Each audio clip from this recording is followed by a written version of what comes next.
Saint Augustine, Augustine of Hippo, Bishop of Hippo Regius.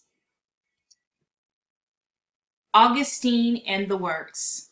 Augustine was one of the most prolific Latin authors in terms of surviving works, and the list of his works consists of more than 100 separate titles. They include apologetic works against the heresies of the Arians, the Donatists, the Manichaeans, and the Pelagians, texts on Christian doctrine, notably De Doctrina Christina, exegetical works such as commentaries on Genesis and Psalms, and Paul's letters to the Romans, many sermons and letters, and the Retractions, a review of the earlier works which he wrote near the end of his life. Apart from those, Augustine is probably the best known for his Confessions, which is a personal account of his earlier life, and for the City of God, consisting of 22 books, which he wrote to restore the confidence of his fellow Christians, which was badly shaken by the sake of Rome by the Visigoths in 1410. His on the Trinity, in which he developed, has become known as the philosophical analogy of Trinity, is also among his masterpieces and arguably one of the greatest theological works of all times. He also wrote on the free choice of will, addressing why God gives humans free will that can be used for evil. Augustine the philosopher. Augustine's philosophical method, especially demonstrated in his Confessions and continuing influence on the continental philosophy throughout the 20th century. His descriptive approach to the intentionally memory and language as these phenomena are experienced within the consciousness and time anticipated and inspired the insights of modern phenomenology and hermeneutics. Augustine the philosopher. Augustine did not see evil as glamorously demonic, but rather as an absence from good, something which paradoxically is really nothing. Envision even the extreme evil which produced the Holocaust as merely banal.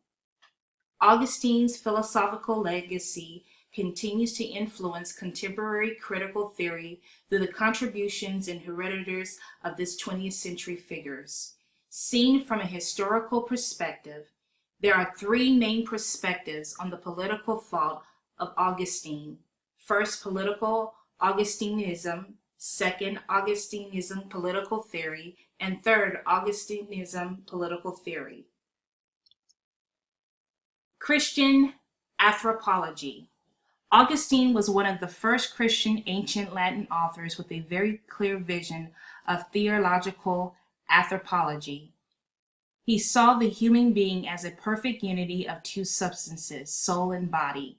In his late treatise on care to be had for the dead, Section 5, he exhorted to respect the body on the grounds that it belonged to the very nature of the human person. Augustine's favorite figure to describe body-soul unity is marriage, with your body is your wife. Initially, the two elements were in perfect harmony.